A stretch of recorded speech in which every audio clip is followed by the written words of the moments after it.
Hey, and welcome to another edition of What That Small Sword Do, aka the Angelo book, the School of Fencing. As I myself go through the book and try to decipher what the heck it means, and hopefully that gives you a little bit more understanding as well. To caveat, like I do at the beginning of these, anyways, is I'm not an instructor, I'm not an expert.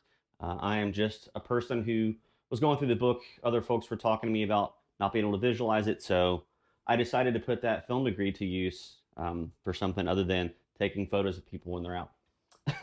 so something to go over to correct from the last videos is I noticed when I was editing it that there was like a lot of like lean in my back. And it was almost like what I call a beer gut stance, and that's just because my pelvis was tilted forward. I just done a long run that day. My left leg was super tight. So what I would say is to try to be more upright in your stance. Also, talking with one of my coaches, you don't have to be rear weighted. Angelo doesn't say you have to be rear weighted when you're doing small sword. It's just that I myself do the Roworth manual military saber. So his is rear weighted. Angelo says you can be, he really doesn't say rear or mid. So do whatever works for you. However, if you are a Roworth fencer, it probably would be better for you to just stay in that rear weight so you're not trying to get into a different headspace every time you're changing weapons. All right.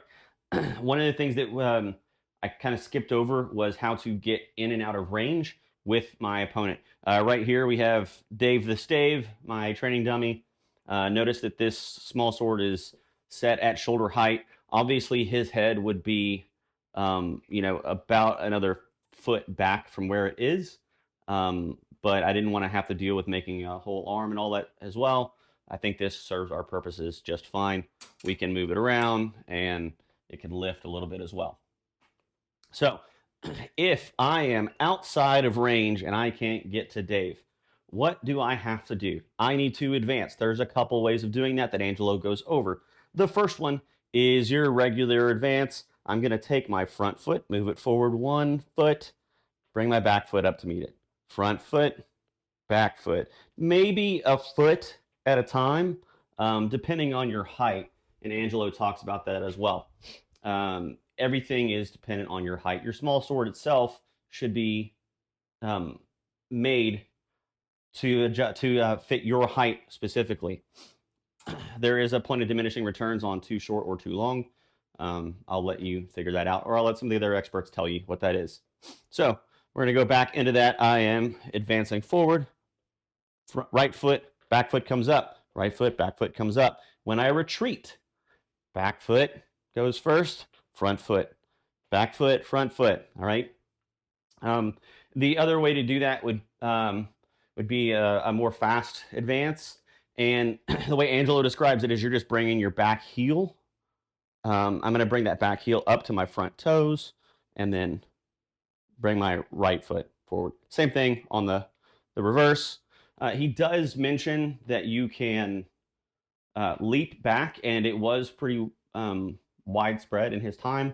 However, he doesn't recommend it because you aren't really always sure of your footing, and that gives you longer when you don't have a base of support. So it's longer that your opponent can actually take advantage of your lack of balance or grounding. All right, so this first thrust that we're going to go over is the most important one in the Angelo manual. It's the one that he says you can't practice enough. And when someone like him says that, take them at their word, right? This is carte to the inside. So I'm going to start in carte. Stave the Stave is already in his because he's a great student and a great helper. All right. I'm going to be in my carte guard.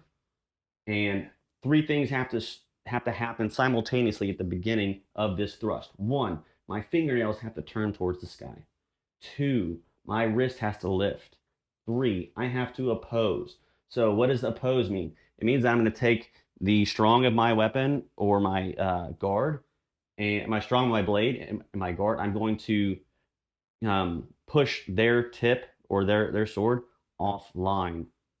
If you think about it, there's a line going down the center here. If my point is to one side, my hilt is going to be to the other side of that line.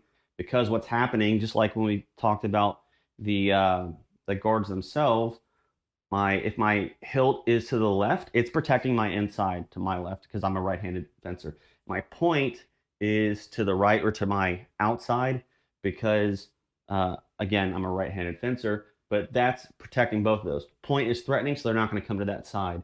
Hilt is opposing, so they're going to get stymied when they come to that side. So three things, right? Fingernails go to the sky, lift or wrist lifts. I oppose, right? I can oppose with the hilt. I could oppose with my arm eventually, because like I was saying previously, most small swords just point. The point was everything, right? If they were sharpened on the edges, wasn't enough to really get through that cloth armor. So three things, right? I'm opposed. I'm pushing them off the side, offline. Next thing that's going to happen is I'm going to press my wrist forward. As that happens, my front foot is going to come forward, back leg is going to straighten. I am pushing off from that back leg so I can bury this 32-inch needle in my opponent, right? So I am going to press, right? So what's happening here? Back leg straight. That's what's pushing. That's where the power of this thrust is coming from. My front foot, toes are pointed towards my opponent. My front foot just went straight forward. My left hand, my hilt, and my pommel are off to the left. Or sorry, my front hand, my hilt and pommel are to the left. It's my right hand. I'm still right-handed. So what Angelo says actually is the pommel should be in line with your left temple if you're a right-handed fencer, right? So pommel should be in line with your inside. I'm going to press forward. The next thing I'm going to do as I pull this out, come back into a guard. Always come back into a guard because that may have been passe where it missed, and then I am in range for their point, in which case I need to get back to a guard so that I can protect myself.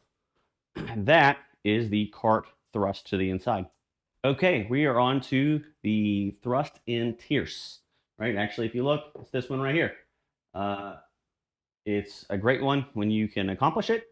I may not look as good as they do in these plates. I'm going to start off in my tierce guard.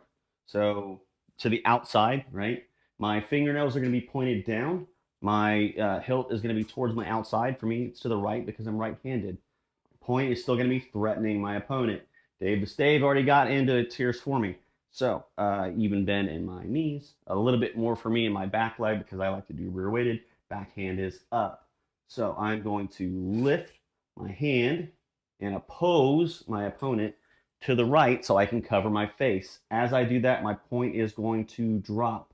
Where's that opposition, right? You see this moment right here where my opponent, if they're smart or they can react, they could come on, they could reline their tip and stab me, right? So you have to be quick when you do this. You're going to drop. My arm is what opposes now, right? My back arm is going to go down to about a foot from my leg. Notice that my palm is pointed down. It's because my front hand is pointed down. Angelo says anytime your front hand points down, your rear hand does as well. And then come back into a guard. So again, I'm going to press, lift my wrist, drop the point, step forward. Come back. And that is the thrust in tierce. One more quick thing I forgot about the thrust in tierce. It is your footwork. With my thrust in carte, I'm going to be stepping straight in, right? For a lot of fencers, what helps, what I've seen, what I've been coached to do, Angelo doesn't say this specifically, but it does help. Instead of stepping straight in, I step a little bit off of center line, a little bit towards my inside, because that straightens out my point. It keeps me from going off to the side and stepping into this point, right? Remember how I said that I'm the opposition? Well, if I'm opposing, if I step a little bit off to the side, if I miss that, this doesn't skewer me in the ribs. So there you have it. Just one more little tip for that. Okay, last one for today. This is the starting from the guard in tierce. It's a thrust to the same side, right? Over top of the blade. It's also called carte over the arm. Why is that? Regular carte, I'm here, I push to the side and I'm going in. I'm not going over top of their arm, right? Their arm is still out there. I'm going straight into the breast or stomach. But if I'm in tierce, I turn into carte, I'm coming straight in, I'm going over top of their arm to do it. You could hit the arm or that their sword side chest. So I'm going to turn this. You don't have to be coming from tierce to do that. It's just usually that's what ends up happening is you're both in tierce and then you quickly see an opening. You see that they pause so you can go into this carte over the arm. So I'm here in carte, right? Fingernails are going to lift up. My point and my pommel stay on my right side. I'm not pushing over to oppose, right? Because what do I have to oppose? Everything's over there. So I'm just going to lift straight in, straight back out into a guard, right? Whatever guard I decide to take. Again, I'm in tierce. I roll over into carte, push straight in, come back out. And that is carte over the arm.